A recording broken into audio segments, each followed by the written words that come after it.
Welcome back to the Deep Dive. I'm your host, and as always, I'm joined by our resident expert to unpack the ideas that are, well, really shaping our world. It is great to be here. And today, I feel like we are doing something a little different. We're going on a bit of a journey. We really are. Usually when we talk about the future of technology, when we start asking questions about where the next unicorn company is coming from or where the next massive disruption in media is going to happen, we tend to look at the usual Oh, suspects. yeah. Silicon Valley. Silicon Valley, London, maybe we look at Singapore or Bangalore if we're feeling a bit more global. Right. We look for the places where the skyscrapers are the tallest, where the fiber optic cables are the thickest, and where the venture capital flows like water. It's sort of the default setting for this kind of tech analysis. But today we are going to challenge that default setting. I want you to picture a place, if you're listening, that is famously quiet. A place that's defined not by glass and steel, but by ancient rock and ice. I want you to picture the Himalayas. The roof of the world. Nepal. Nepal, exactly. Now, I want you to try to connect that image, that feeling of the quiet, towering mountains with the hyper-fast, chaotic digital revolution of a company like Skype. It seems like a mismatch. It seems impossible, right? Like oil and water. On the surface, absolutely. I mean, one is timeless, physical, and notoriously difficult to traverse. The other is instant, digital, and, completely frictionless. It's the definition of a paradox. But today, we are unpacking a source that argues these two worlds are about to collide in a really spectacular way. We are looking at a manifesto, a series of blog posts released literally today, Saturday, February 7th, 2026. So it's fresh off the digital press. And what's so fascinating is that it's not just some vague tech prediction. It's a roadmap. It's a blueprint. It really is. The author is a visionary, a writer named Paramendra Kumar Bhagat, and his core thesis is something that, I'm not kidding, it made me stop and reread it 3 times. He is arguing that Nepal, specifically the Kathmandu Valley, is positioned to be the perfect laboratory for a global Newstech revolution. Newstech. That's a term we are going to be using a lot over the next hour or so. It's a very specific flavor of fintech and media tech all rolled into one. He believes that the Himalayas can do for the news industry what Estonia did for video calling with Skype. And he's not just talking about, launching a new website with better headlines. He's talking about reimagining the entire business model of journalism using Nepal as the primary test kitchen. And let's be super clear about the stakes here before we dive in. This isn't just a media story. I mean, if you are listening to this and you don't really care about journalism, you should still care about this, because this is fundamentally an economic story. 100%. It's about a country trying to pivot from what they call a remittance economy, which is basically exporting labor, to a unicorn factory, exporting innovation. It's a massive, massive ambition. So here is our roadmap for this deep dive. We're going to break this down into pieces because there is a lot of density here. First, we really need to understand the philosophy. Why is news broken right now? We'll look at this bits versus atoms debate, which is really the foundation of the entire argument. It's the lens, yeah. It's the lens through which we have to view the problem, or else none of the other parts make any sense. Then we'll look at what he calls the Nepal advantage. I mean, why there? Why launch there? Why not New York? Why not Austin? Then we get into the weeds of the product itself, this proposed cooperative super app. That is where things get really tangible. I mean, we're going to talk about features, user experience, and of course, how it makes money. And after that, we have to do a serious history lesson on the Skype model. What actually happened in Estonia back in 2003? And why on earth does that matter for Kathmandu in 2026? It's the key historical parallel. And finally, we'll look at the money, the specific funding blueprint to make all this happen. The how. Because, I mean, a vision without funding is just a hallucination, right? Exactly. So let's unpack this. Let's start with that big picture philosophy. The source material opens with this really sharp, really clear distinction between bits and atoms. Right. And this is a concept that has been around in tech economics for a while. I think Nicholas Negroponte wrote about it decades ago. But Bhagat applies it to news in a very, very specific way. Yeah. Atoms are physical things. The real world. The real world, yeah. In the context of Nepal, think about their traditional exports.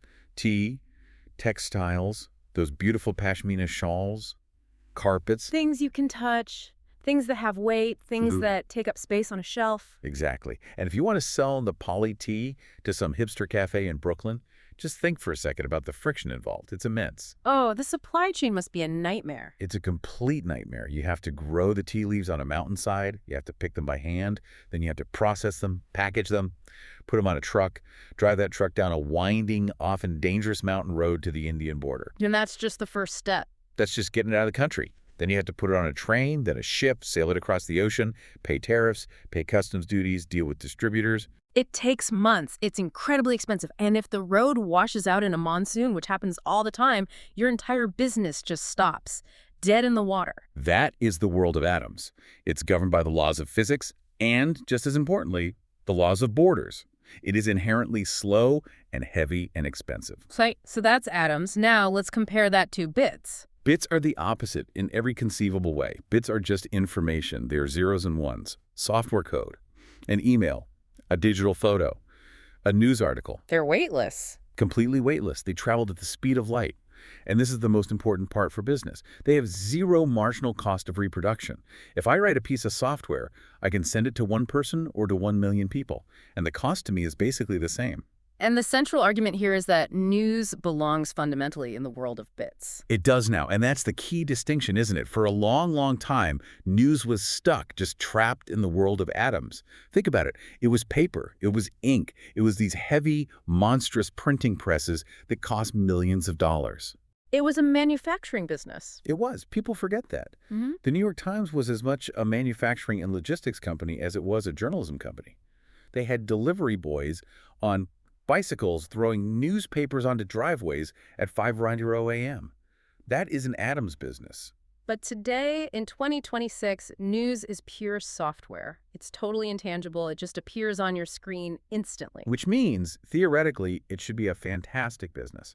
Software businesses are usually the best businesses in the world. They have high margins, they can scale globally, they have low overhead. You would think so. If news is software, then news companies should be as rich as Microsoft or Oracle. But the source points out this massive, glaring contradiction. The legacy media industry is dying. We all know this. We've seen it happen in our own towns. We've seen the local papers close. We've seen the layoffs at the big networks. We've seen newsrooms get hollowed out. So what happened? I mean, this is the core question. If the product became infinitely cheaper and faster to distribute, why did the revenue completely collapse? Because the ad money disappeared. Or, to be more precise, it migrated.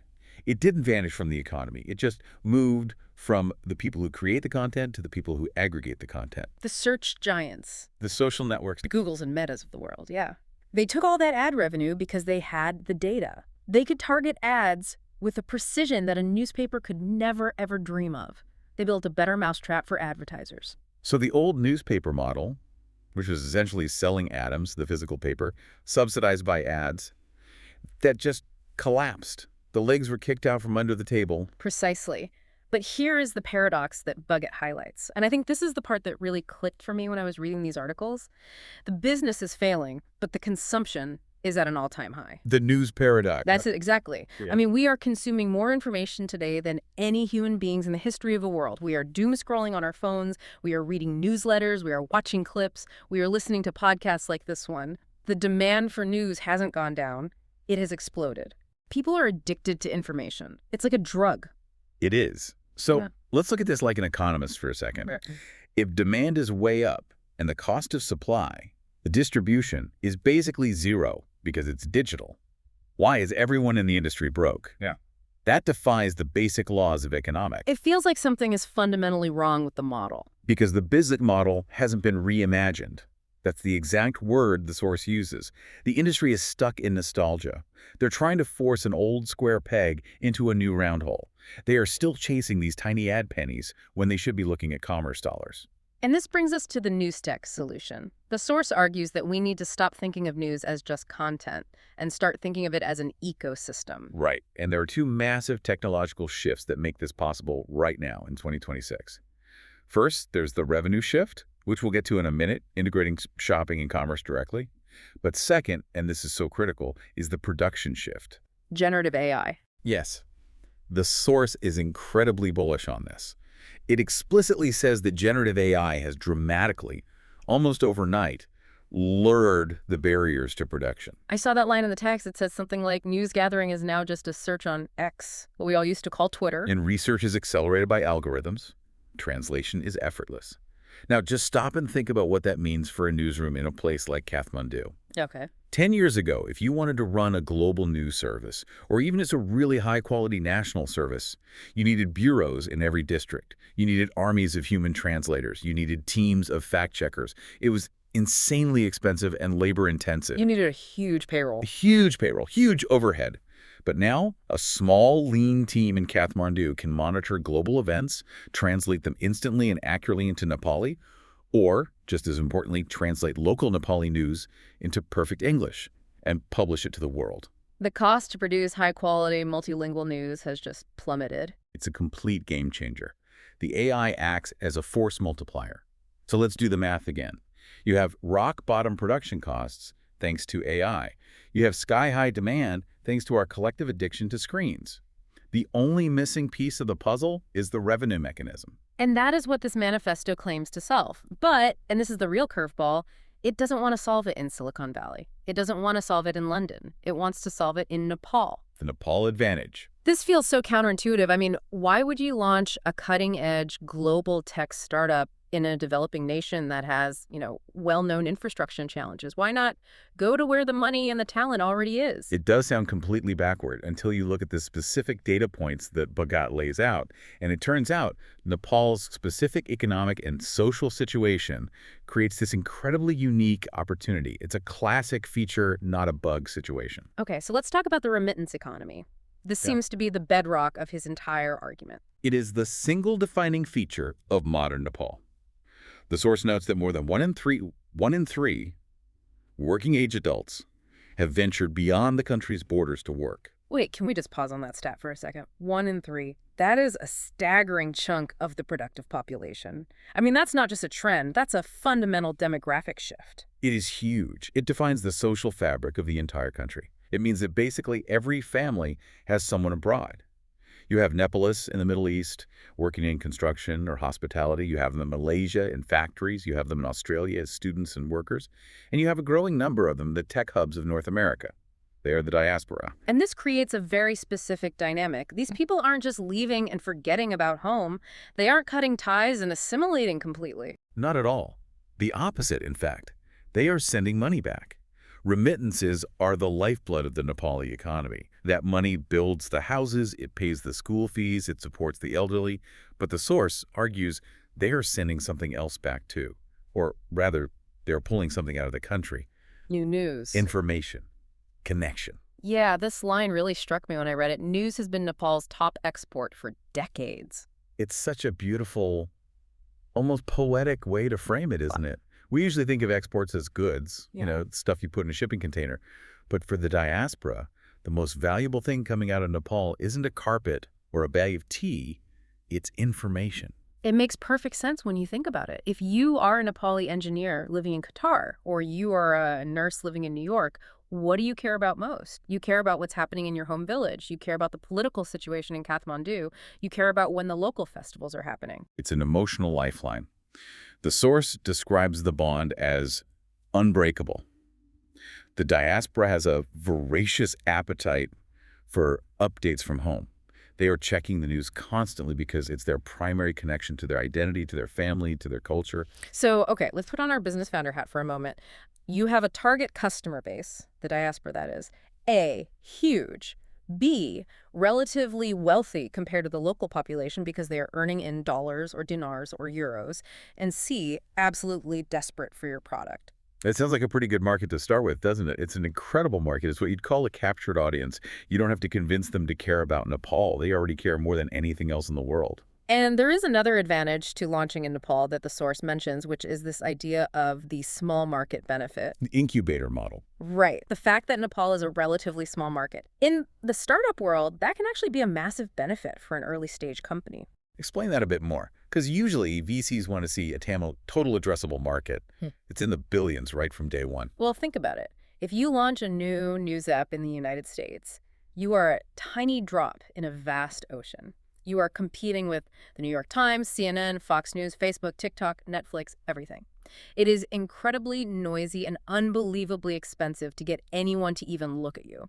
You can burn millions of dollars just on marketing and get nowhere. But in Nepal, In Nepal, the pond is smaller. You can be the big fish. You can actually aim to dominate the market. You can test bold ideas. You can make mistakes. You can iterate. And you can fix things without destroying your global reputation before you've even started. It's a controlled environment, a sandbox. the perfect sandbox. So the strategy is build it in Nepal, perfect it in that chaotic but manageable environment, and then you export the model. If you can solve the news business model in a complex, developing, remittance-heavy economy like Nepal, you have built a tank. And you can take that tank anywhere in the world. Okay, so we have the philosophy news as bits, we have the location Nepal. Now let's talk about the actual product. What is this Newstech startup actually going to be? Because the outline mentions a cooperative super app. This is, I think, the most radical part of the whole proposal, this cooperative innovation concept. It calls for ending the what he calls the cutthroat competition between the existing Nepali media rivals. Yeah. Imagine for a second if the New York Times, the Washington Post, and CNN all decided to stop fighting each other for subscribers and instead merge their apps into one single platform. That is essentially what is being proposed here for Nepal. He even names names. Kantipur, the Himalayan Times, these are the big players in Nepal. They're like national institutions. And traditionally, they are fierce rivals. They fight for scoops, they fight for readers, they fight for that tiny, shrinking pool of advertising money. But the manifesto argues that in the age of big tech, in the age of global platforms, fighting each other is suicide. The real competition isn't the other newspaper down the street anymore. The real competition is the algorithm of Facebook and X. So they should join forces. Aggregate. Create a single, powerful, unified platform. The source is very clear that this doesn't kill the individual brands, it amplifies them. It creates what he calls a synergistic force. So as a user, I just download one app. And inside that one app, I get the best investigative reporting from Kantipur, the best political analysis from the Himalayan Times, and maybe the best local news from Janakpur today. It's all in one feed. A one-stop hub. You stop the fragmentation. You give the user one single destination for everything they need to know about Nepal. But, and this is the critical Newstech part, it's not just a feed of articles. If it were just a fancy RSS reader, it wouldn't be a unicorn. No, not at all. Right. This is where the commerce bridge comes in. This is the secret sauce. This is the whole monetization strategy. This is how they solve that revenue problem that we're talking about. The app isn't just for reading, it's for doing. Can we walk through an example of that? The source mentioned something about festivals and gifts, and I think that really illustrates the point perfectly for anyone listening. Sure, absolutely. Let's role-play the user experience. Let's say you are a Nepali nurse working a long shift in a hospital in London. It's October. Now in Nepal, October is Dashain. It is the biggest festival of the year. It's like Christmas and Thanksgiving and the 4th of July all rolled into one. Okay, so I'm in London. It's probably cold and raining. I'm working a 12-hour shift. I'm tired, and I'm feeling incredibly homesick because I know my entire family is back home celebrating without me. Right. You open this super app on your break. The first thing you see is a beautiful, immersive story from Kantipur about the preparations for the festival in Kathmandu. There are photos of kids flying kites, families gathering on rooftops, people buying new clothes in the market. I am 100% engaged. I'm emotional. I'm probably tearing up a little bit, missing home. Now, in the old media model, maybe there is a banner ad for car insurance or a mortgage broker next to that article. You ignore it. It's annoying. It feels completely out of place and intrusive. Right. I just scroll right past it without even thinking. But in the Newstech model, the app is smart. The app knows who you are. It knows you are a Nepali living in London. It knows it's Dashain. So what does it do? The app uses AI to surface a contextually relevant prompt. It says something like, hey, it looks like you're missing Dashain this year. We can help you participate. Click here to send a traditional gift basket full of sweets and fruits to your parents in Pokhara. Or maybe click here to send your dakshina, which is the traditional monetary gift you give to younger relatives, directly to your brother's bank account. And the transaction happens right there, inside the app. Seamlessly.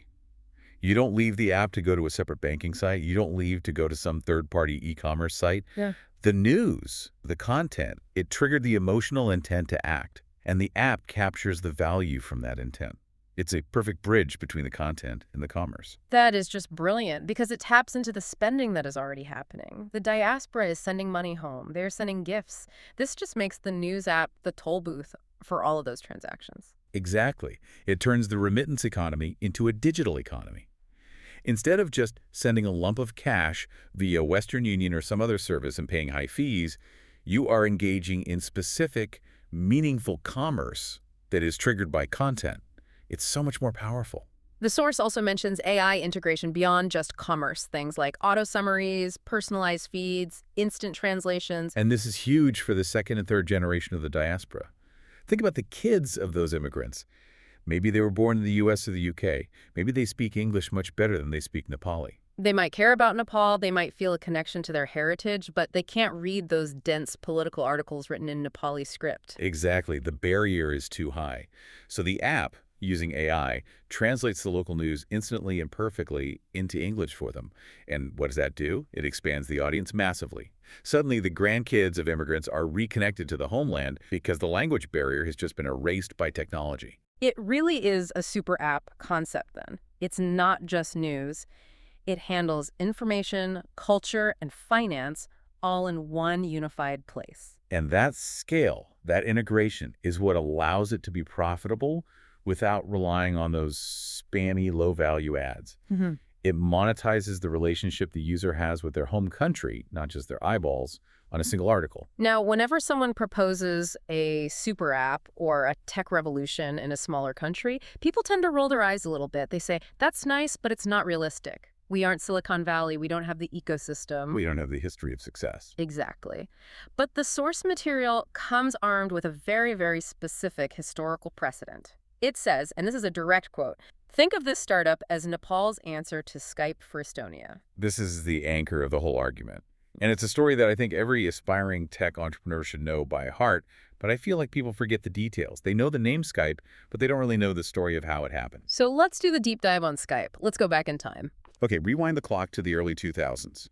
The place is Estonia. Set the scene for us. What was Estonia like back then? It was a tiny country, about 1.3 million people.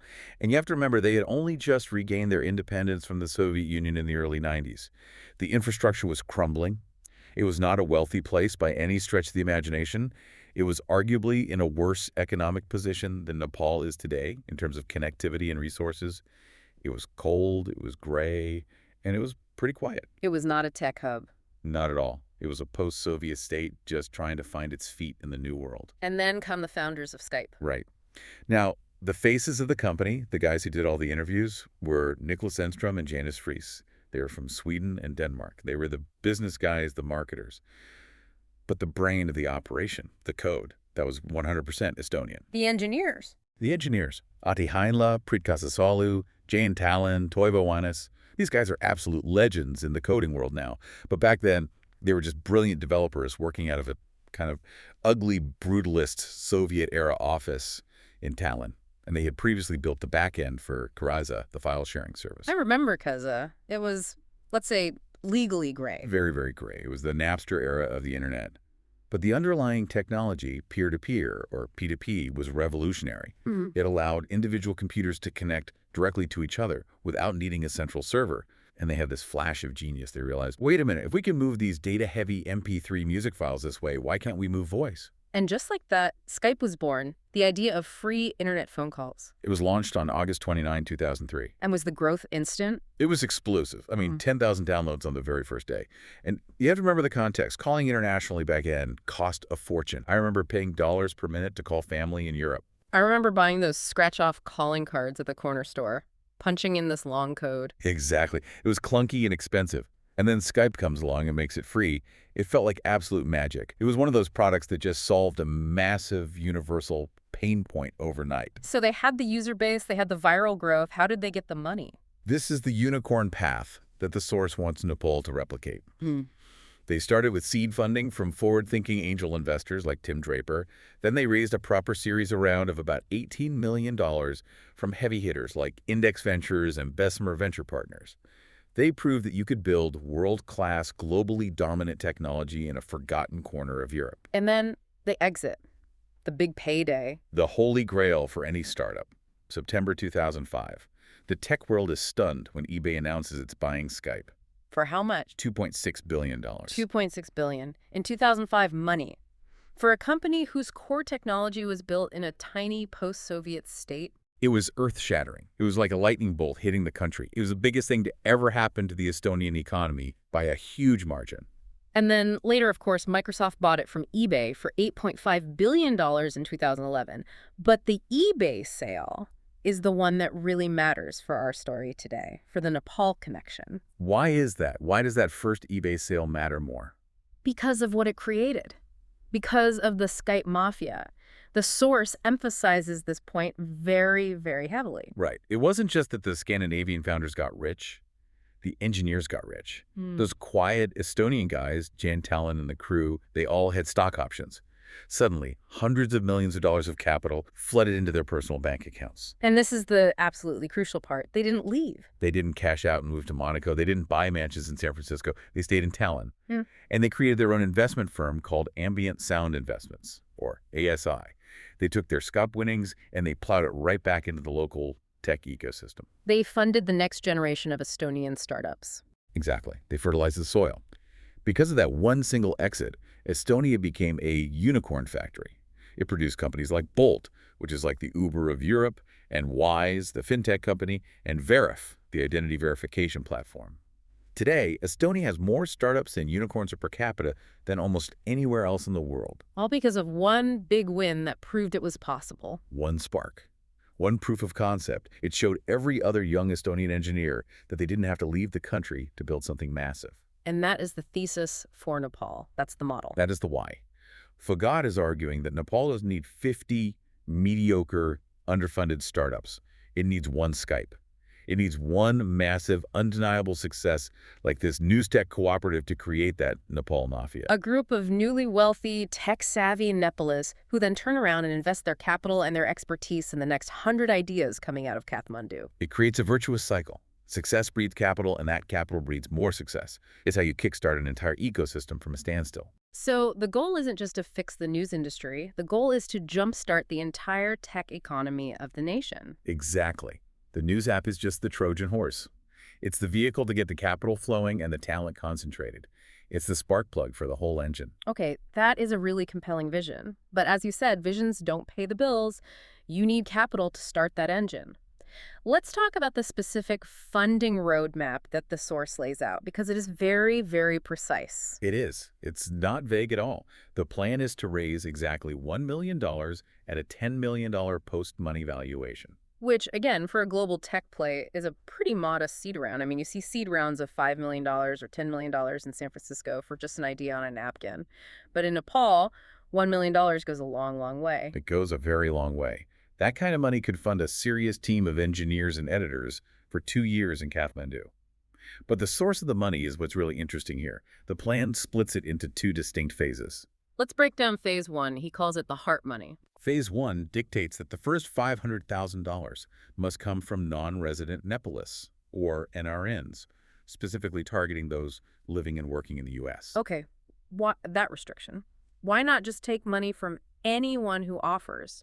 Why not go straight to a big venture capital firm? It's all about validation and alignment.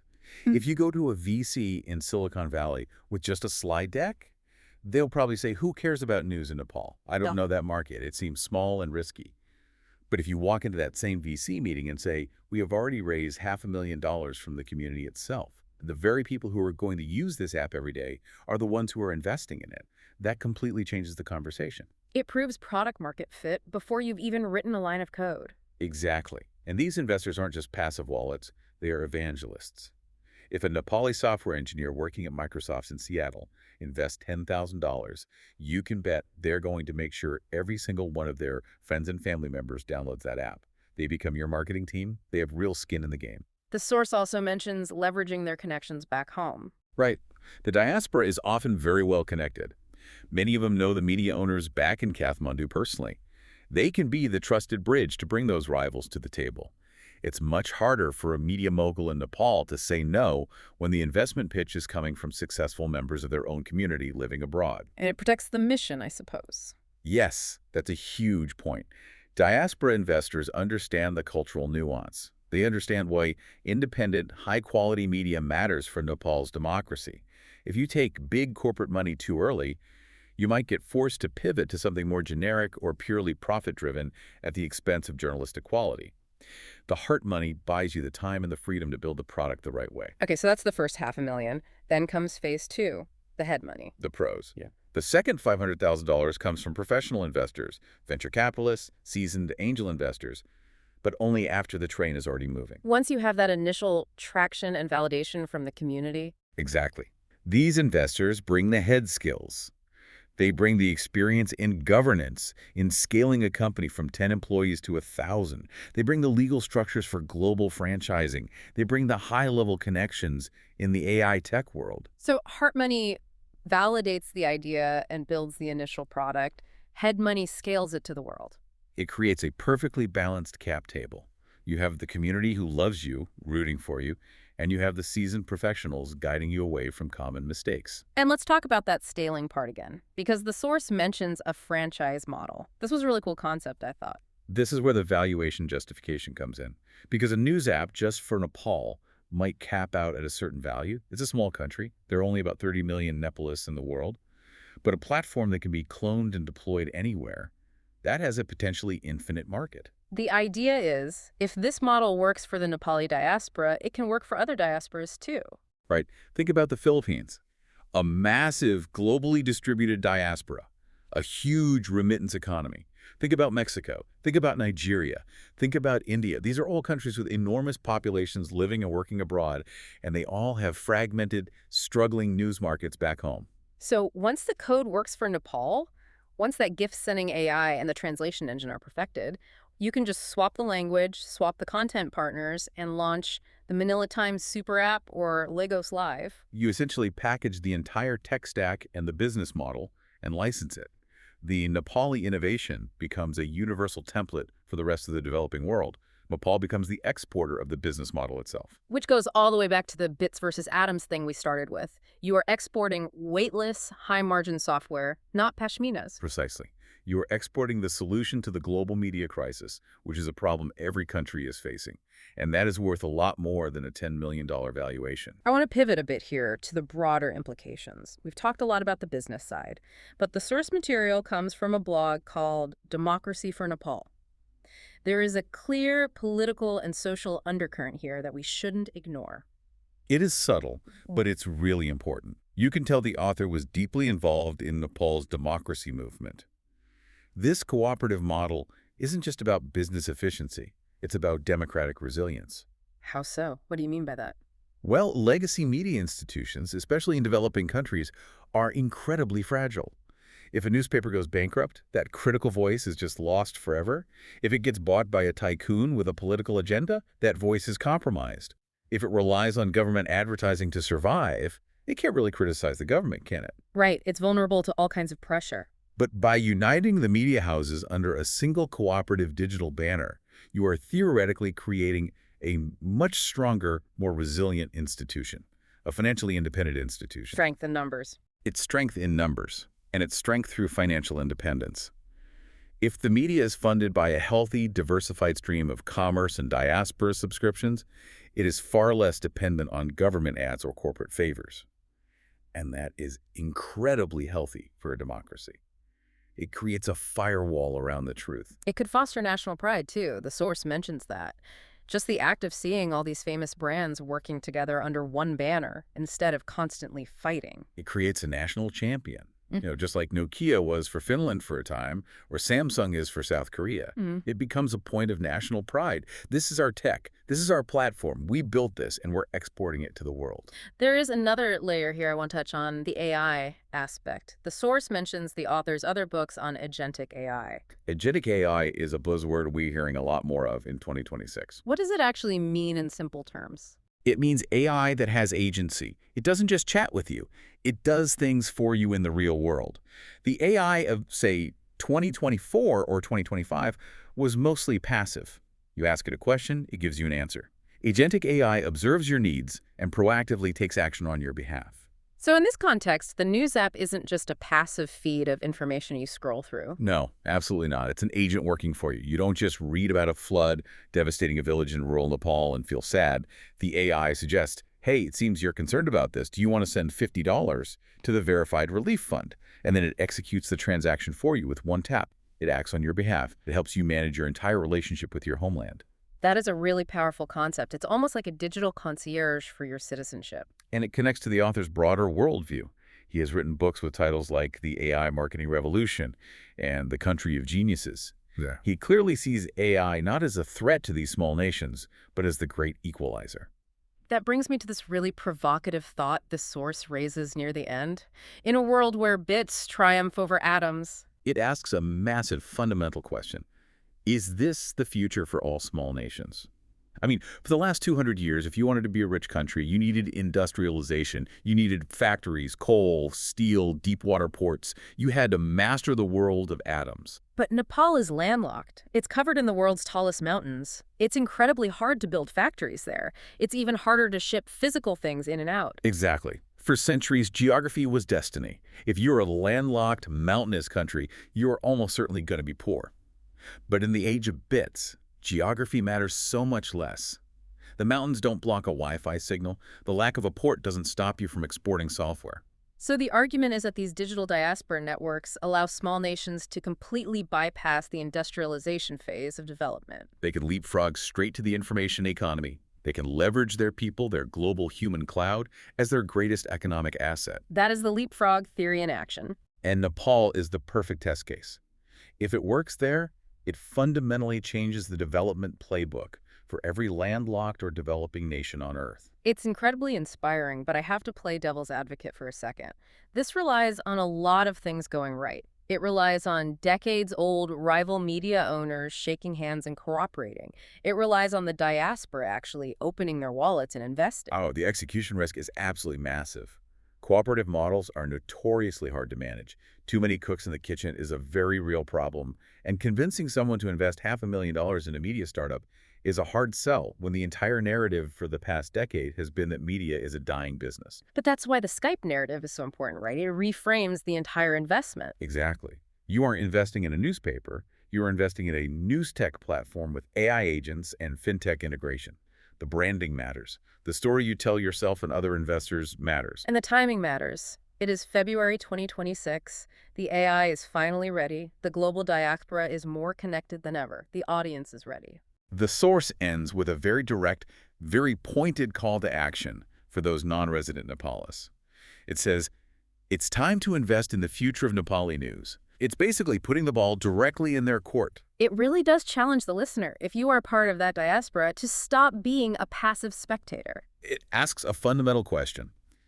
Do you want to just consume the news about the decline of your home country's media, or do you want to be the one to finance its resurrection and transformation? That is a heavy question to ponder. It is, but look at what is possible. If a country of towering mountains can conquer the world of bits, what excuse does the rest of the legacy media world have for not innovating? That is a great line. If a country of towering mountains can conquer the world of bits. It's the ultimate underdog story, isn't it? So let's just recap the blueprint one last time before we wrap up, just so everyone listening has the mental map crystal clear. Sure. I think you can break it down to 4 key points. 1, the lab, Nepal. A small market, but high complexity. It's the perfect place for controlled experimentation. Okay, the lab. What's 2? 2, the product, a cooperative super app. It's not just a newsreader, it's news plus commerce plus AI. 3. 3, the engine, the diaspora. They provide the crucial early capital and, just as importantly, the daily usage and engagement that makes the model work. And the final piece? 4, the model, the Skype Estonia blueprint.